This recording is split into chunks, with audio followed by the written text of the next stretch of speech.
जय जय रघुवीर समर्थ. समर्थ म्हणतात की समुद्राच्या पोटात किती जरी गहाण टाकली तर समुद्र लाटांद्वारे ती सर्व गहाण बाहेर टाकूनच देतं. समुद्राच्या पोटात किती जरी गहाण टाकली तरी समुद्र ती लाटांद्वारे सर्व गहाण बाहेर टाकूनच देतं. तसं समर्थ म्हणतात की परमेश्वरालाही सुंदर, स्वच्छ व निर्मळ निर्मळ मन असणारे, भक्ती असणारे दासच आवडतात असं समर्थ आपल्याला इथे सांगतात. समर्थ म्हणतात की जात्यात धान्य टाकल्याशिवाय पीठ होत नाही. समर्थ म्हणतात की जात्यात धान्य टाकल्याशिवाय पीठ होत नाही. तसं समर्थ म्हणतात की आपले वागणे ही नम्रतेचे पाहिजे. आपले वागणं ही नम्रतेचं पाहिजे असं समर्थ आपल्याला इथे सांगतात. समर्थ म्हणतात की खलबत्त्यात काढल्याशिवाय हळकुंडाची हळद होत नाही. समर्थ म्हणतात की खलबत्त्यात काढल्याशिवाय हळकुंडाची हळद होत नाही. तसं समर्थ म्हणतात की आपल्या देहातलीही विषयांची ओळख आपल्याला झाली पाहिजे. आपल्या देहामधल्या विषयांची ओळख आणि जाणीव ही आपल्याला झाली पाहिजे असं समर्थ आपल्याला इथे सांगतात. समर्थ म्हणतात की कोणाच्याही सुखात आपल्याला आनंद व्हायला हवा. कोणाच्याही सुखात आपल्याला आनंद व्हायला हवा व कोणाच्याही दुःखामध्ये आपल्याला दुःख व्हायला हवं, तरच तो खरा माणूस आहे असं समर्थ आपल्याला इथे सांगतात. समर्थ म्हणतात की जीवन आणि मृत्यू या कालखंडामध्ये जो काही आपले जीवन आहे त्या जीवनामध्ये प्रत्येकाला आनंद आणि प्रत्येकाला दुःख येणारच आहे. समर्थ म्हणतात की या जीवनामध्ये प्रत्येकाला सुख आणि दुःख येणारच आहे आणि म्हणूनच समर्थ म्हणतात की प्रत्येकाच्या सुख आणि दुःखामध्ये आपल्याला सहभागी होता आलं पाहिजे. आणि म्हणून समर्थ म्हणतात की कोणाच्याही सुखात आपल्याला आनंद व्हायला हवा आणि कोणाच्याही दुःखामध्ये आपल्याला दुःख व्हायला हवं, तरच तो खरा माणूस आहे असं समर्थ आपल्याला इथे सांगतात. समर्थ म्हणतात की वेळ जेव्हा न्याय करते तेव्हा साक्ष पुराव्याची त्या वेळेला गरज नसते. समर्थ म्हणतात की वेळ जेव्हा न्याय करते तेव्हा त्या वेळेला साक्ष आणि पुराव्याची गरज नसते. आणि म्हणून समर्थ म्हणतात की एखाद्या व्यक्तीला आपण भरपूर समजावण्याचा प्रयत्न करतो, उत्तमाचा मार्ग दाखवतो, ज्ञानाचा मार्ग दाखवतो, उत्तम त्याला समजावून सांगतो, पण तो मात्र आपलं काहीच ऐकत नाही, तो मात्र आपलंच खरं करतो. मग समर्थ म्हणतात की वेळ जेव्हा न्याय करते तेव्हा त्या वेळेला साक्ष आणि पुराव्याची गरज नसते असं समर्थ आपल्याला इथे सांगतात. समर्थ म्हणतात की अहंकार थोडाही स्वतःजवळ बाळगू नका, कारण अहंकार हा मनुष्याला रसात तळाला नेतो. आणि म्हणून समर्थ म्हणतात की प्रत्येक व्यक्तीला कोणत्या ना कोणत्या तरी गोष्टीचा अहंकार असतो. बंगला आहे म्हणून अहंकार असतो, गाडी आहे म्हणून अहंकार असतो, शेती आहे म्हणून अहंकार असतो, तर प्रॉपर्टी आहे म्हणून अहंकार असतो. तर समर्थ म्हणतात हे सर्व क्षणिक आहे, हे कधीतरी नष्ट होणार आहे, कारण उद्या काय होईल हे आपल्याला माहिती नाही. आणि म्हणून समर्थ म्हणतात की कोणत्याही गोष्टीचा अहंकार बाळगू नका. समर्थ म्हणतात की जेव्हा दगड पाण्यात पडतो, समर्थ म्हणतात की जेव्हा दगड पाण्यात पडतो तेव्हा तो स्वतःच्या वजनामुळेच पडतो, तेव्हा तो मात्र स्वतःच्या वजनामुळेच पाण्यात पडतो. आणि म्हणून समर्थ म्हणतात की त्या दगडासारखी आपली अवस्था होईल. म्हणून समर्थ म्हणतात की त्या दगडासारखी आपली अवस्था होईल. आणि म्हणून समर्थ म्हणतात की अहंकार कोणत्याही गोष्टीचा बाळगू नका असं समर्थ आपल्याला इथे सांगतात. समर्थ म्हणतात की वाईट परिस्थिती आणि कठीण काळ, समर्थ म्हणतात की वाईट परिस्थिती आणि कठीण काळ हाच माणसाचा सर्वात मोठा गुरु आहे. वाईट परिस्थिती आणि कठीण काळ हाच माणसाचा सर्वात मोठा गुरु आहे, कारण त्या काळात बरंच काही मनुष्याला शिकायला मिळते. त्या काळात बरंच काही मनुष्याला शिकायला मिळतं आणि त्याच ज्ञानाची शिदोरी जन्मभर पुरते. म्हणून समर्थ म्हणतात की त्याच ज्ञानाची शिदोरी जन्मभर पुरते. आणि म्हणून समर्थ म्हणतात की वाईट परिस्थिती आणि कठीण काळ हाच माणसाचा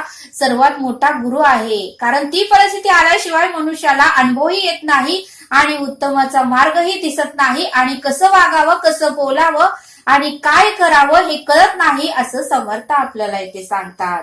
समर्थ म्हणतात की आपण नेहमी दुसऱ्यांकडे बघतो की त्याचं नशीब माझ्यापेक्षा किती चांगलं आहे, तो किती सुखी आहे, मी का त्याच्यासारखा नाही, असं नेहमी आपण आपल्या मनाला म्हणतो. पण समर्थ म्हणतात की आपण जेथे आहे, जसं आहे त्या ठिकाणी मात्र आपण सुखी असतो.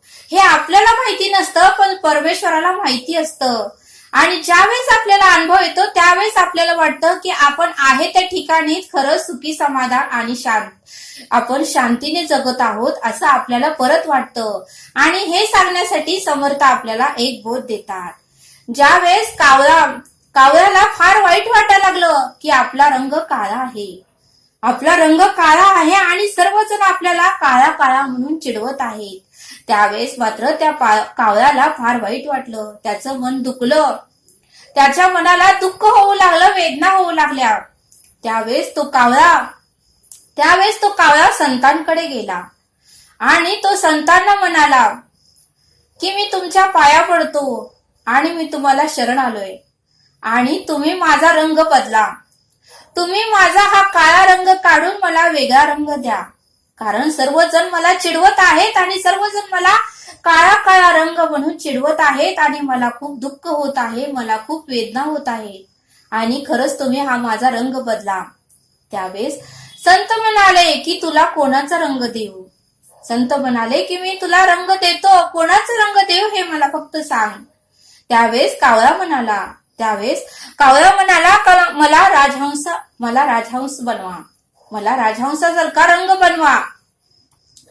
त्यावेळेस संत म्हणाले की ठीक आहे, राजहंसाचा जसा रंग आहे तसा मी तुला रंग बनवतो, पण तू राजहंसाकडे जा आणि राजहंसाला विचार की तो सुखी आहे का, तो सुखी आहे का, आनंदी आहे का, समाधानी आहे का.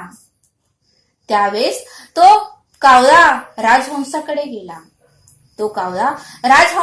गेला आणि राजहंसाला विचारलं की तू सुखी आहेस का, तू आनंदी आहेस का.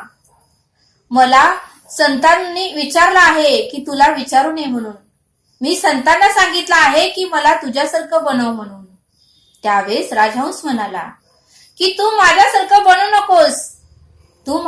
बनू नकोस, कारण मी या रंगामध्ये खूप दुःखी आणि कष्टी आहे, मला थोडं सुद्धा समाधान प्राप्त झालेलं नाही, कारण मी नुसताच पांढऱ्या कलरचा आहे आणि या कलरचा काहीही उपयोग नाही, मी सुख शांती समाधान मला काहीही मिळालेलं नाही. त्यावेळेस कावळ्याने विचारलं काय झालं ते तरी सांगा.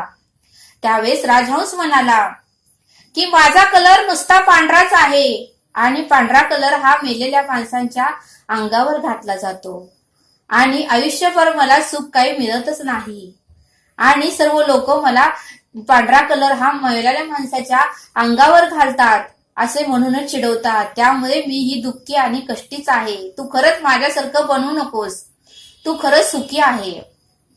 त्यावेळेस राजहंस आणि कावळा दोघंही संतांकडे परत गेले. कावळ्याने परत संतांना विचारलं की मला राजहंसासारखं बनवू नका, मला आता तुम्ही पोपट बनवा. त्यावेळेस संत म्हणाले की तू पोपटाकडे जा आणि पोपटाला विचार की तो समाधानी आनंदी आहे का. त्यावेळेस पोपटाकडे ती दोघेही गेले आणि पोपटाला म्हणाले की पोपटा, आम्ही तुझ्यासारखं बनणार आहोत, खरं तू सांग तू आनंदी आहे का, समाधानी आहेस का. त्यावेळेस पोपट म्हणाला की तुम्ही माझ्यासारखं बनवू नका, मी ही दुःखी आहे, मी ही कष्टी आहे, मला ही त्रास वेदना आणि दुःख आहे, खरंच तुम्ही माझ्यासारखं बनवू नका. त्यावेळेस कावळ्याने विचारलं काय झालं ते तर सांग, तू तर किती सुंदर आहेस, हिरवागार तुझा रंग, लाल भडक तुझी चोच, सर्वजण तुझ्याकडे बघतच राहतात, तू किती सुंदर आहेस, तर तुला काय दुःख आहे ते तरी सांग. त्यावेळेस पोपट म्हणाला अरे हा कलरच माझ्यासाठी त्रासदायक आहे. त्यावेळेस कावळा म्हणाला काय झालं ते तर सांग. त्यावेळेस पोपट म्हणाला की तू मनसोक्त फिरू शकतोस, कुठल्याही झाडावर बसू शकतोस, काहीही फळे खाऊ शकतोस, पाणी पिऊ शकतोस, पण माझं तसं नाही, माझ्यावर मात्र लोकांचं लक्ष असतं, नजर असती, लोक मला पकडतात, पिंजऱ्यातून पकडतात आणि घरी घेऊन जातात आणि पिंजऱ्यामध्ये आयुष्यभर कोंडून ठेवतात आणि मला मात्र मृत्यू येईपर्यंत त्या पिंजऱ्यामध्येच राहावं लागतं. मला तुमच्यासारखं उडता येत नाही, गाता येत नाही, फिरता येत नाही आणि कुठल्याही झाडावर बसून फळं खाता येत नाही. मला हे भिवूनच आयुष्य जगावं लागतं. ह्या झाडावरून त्या झाडावर मी जातो खरं, पण घाबरतच जातो, कोणाचं लक्ष आहे का, कोणी मला पकडेल का, हे घाबरतच मी माझं आयुष्य जगत आहोत, त्यामुळे माझ्यासारखं तू खरंच बनू नकोस. त्यावेळेस कावळा परत संतांकडे गेला आणि संतांना म्हणाला की मला तुम्ही मोर बनवा, मला तुम्ही मोर बनवा, तो किती सुंदर दिसतो ते सांगा. त्यावेळेस संत म्हणाले की तू मोराकडे जा आणि मग मी तुला मोर बनवतो. तू मोराकडे जा आणि मग मी तुला मोर बनवतो. आणि मोराला विचार की तो सुखी समाधानी आनंदी आहे का. त्यावेळेस कावळा मोराकडे गेला आणि मोराला विचारलं की तू सुखी समाधानी आनंदी आहेस का. मी तुझ्यासारखं बनणार आहे, माझे संत मला तुझ्यासारखं बनवणार आहे. त्यावेळेस मोर म्हणाला की खरंच तू माझ्यासारखं बनू नकोस, तू माझ्यासारखं बनू नकोस. तू आहे तिथेच खूप सुखी समाधानी आणि आनंदी आहेस, ते तुला जाणीव नाही. खरंच तू खूपच सुखी आहेस. त्यावेळेस कावळा म्हणाला की काय झालं, तुम्हाला काय दुःख आहे ते तरी मला सांगा. त्यावेळेस मोर म्हणाला की मी जंगलामध्ये कुठल्याही ठिकाणी सुरक्षित नाही. मी मात्र मनसोक्त जीवन जगू शकत नाही. आनंद हसून खेळून मी कधीही आयुष्य जगलेलो नाही. मी नेहमी घाबरतच जीवन जगत आलेलो आहे आणि त्यामुळे तू माझ्यासारखं बनू नकोस. त्यावेळेस कावळा म्हणाला की काय दुःख आहे ते तरी मला तू सांग. त्यावेळेस मोर म्हणाला की मी आयुष्यामध्ये कधीही सुखी समाधानी राहिलेलो नाही, मला नेहमी दुःखच झालेलं आहे. त्यावेळेस कावळा म्हणाला काय झाले ते तरी सांगा. त्यावेळेस मोर म्हणाला की कोठूनही शेर येतो, माझी शिकार करतो, कुठलाही मनुष्य येतो आणि तो मला मारून टाकतो. आणि माझे जे वेगवेगळे कलरचे मोरपीस आहेत, हे मोरपीस खूप सुंदर दिसतात म्हणून ते लोक बाजारात नेतात आणि त्याचा व्यापार करतात. ते लांब लांब गावाला जाऊन ते मोरपीस विकतात, त्यांना भरपूर पैसा मिळतो. त्यामुळे माझं जीवन हे क्षणिक आहे, कधी मला मृत्यू येईल हे सांगता येत नाही. कारण सगळ्यांचं माझ्याकडेच लक्ष आहे. मी सुंदर दिसतोय म्हणून शेरही माझ्याकडेच बघतो आणि कोणताही व्यक्ती येतो आणि मला मारून टाकतो आणि माझे मोरपीस घेऊन जातो. त्यामुळे मी सुखी नाही. खरं कावळ्या तूच सुखी आहे. तू कुठल्याही झाडावर जाऊन फळं खाऊ शकतो, पाणी पिऊ शकतोस. खरंच आमच्या सगळ्यांपेक्षा तू सुखी समाधानी आणि आनंदी आहेस. कारण तुझा कलर जरी काळा असला तरी तुला खूप आनंद आहे. तुला कोणाची भीती नाही, तुला कोणाची चिंता नाही, तुला कोणी त्रासही देत नाही. तू मनाला येईल त्या झाडावर जाऊन फळं खाऊ शकतोस, धान्य खाऊ शकतोस, कोणालाही बोलू शकतोस, मनसोक्त जीवन तू जगू शकतोस. त्यामुळे तू आहे तिथे सुखी समाधानी आहेस.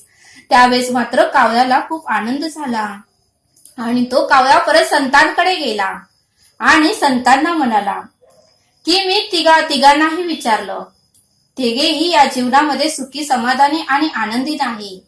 खरं मी सुखी समाधानी आणि आनंदी आहे. खरंच मला कळालं की आज माझं जीवन किती अनमोल आहे आणि मी मात्र उगीच दुःख करीत बसलो, मी मात्र उगीच त्रास करीत बसलो आणि मी मात्र खरंच मला दोष देत बसलो. कारण दोष देणे हे लोकांचं कामच आहे, ते किती मनावर घ्यायचं ते आपलं काम आहे असं संतांनी त्याला सांगितलं. त्यावेळेस कावळा म्हणाला खरंच मी खूप समाधानी आहे आणि मी खूप नशीबवान आहे आणि मला कुठल्याही पक्षासारखं बनवू नका आणि कोणत्याही कलरचा पक्षासारखं तुम्ही बनवू नका. खरं मी आहे तिथे समाधानी सुखीच आहे असं त्या कावळ्याने संताला सांगितलं. आणि संतांनीही त्याला समजावून सांगितलं की तू कुठेही जा, जगी सर्व सुखी असा कोण आहे, तू तुझ्या मनाला विचार आणि तू प्रत्यक्षात जाऊन सगळ्यांना विचारून आलास, बघ कोण तर सुखी आहे का. त्या मनाने तू खूप सुखी समाधानी आहेस. त्यावेळेस मात्र कावळ्याला आनंद झाला. आणि मग समर्थ म्हणतात की आपण आहे तिथेच खरंच सुखी समाधानी असतो, पण आपल्याला मात्र लोकांचं बघून दुःख होतं. म्हणून समर्थ म्हणतात की लोकांचं तुम्ही बघू नका, आपल्याकडे जे आहे त्यामध्ये तुम्ही समाधान आणि आनंदच माना असं समर्थ आपल्याला इथे सांगतात. समर्थ म्हणतात की दिव्यात नुसते तेल टाकून उपयोग नाही. समर्थ म्हणतात की दिव्यात नुसते तेल टाकून उपयोग नाही, त्या वातीला काडी पेटवून प्रज्वलित करावी लागते. त्या वातीला काडी पेटवून प्रज्वलित करावी लागते. तसं समर्थ म्हणतात की आपल्यामध्येही भरपूर शक्ती असते. समर्थ म्हणतात की आपल्यामध्येही भरपूर शक्ती असते, त्या शक्तीला आपण ओळखत नाही आणि त्या शक्तीचा आपण अनुभव घेत नाही. म्हणून समर्थ म्हणतात की आपल्याला आपल्या मधल्या शक्तीचा अनुभव घेता आला पाहिजे, तिला ओळखता आलं पाहिजे, असं समर्थ आपल्याला इथे सांगतात. समर्थ आपल्याला एक श्लोक सांगतात. बहु चांगले नाम या राघवाचे, अति साजरे स्वल्प सोपे फुकाचे, करे मूळ निर्मूळ घेता भवाचे, जीवा मानवा हेची कैवल्य साचे. या श्लोकाचा अर्थ समर्थ सांगतात की रामाबद्दल अधिक काय सांगू, रामाबद्दल अधिक काय सांगू, ते फारच चांगले आहे, ते फारच चांगले आहे, मधुर आहे. राम नाम उच्चारण्यास सुलभ आणि विशेष म्हणजे ते घेण्यासाठी पदरमोड करावी लागत नाही. राम नाम घेतल्याने समर्थ म्हणतात की राम नाम घेतल्याने संसाराचे मूळच नष्ट होते. राम नाम घेतल्याने संसाराचे मूळच नष्ट होते. जन्म मरणाचे फेरे चुकतात, जन्म मरणाचे फेरे चुकतात. म्हणूनच मानव आणि इतर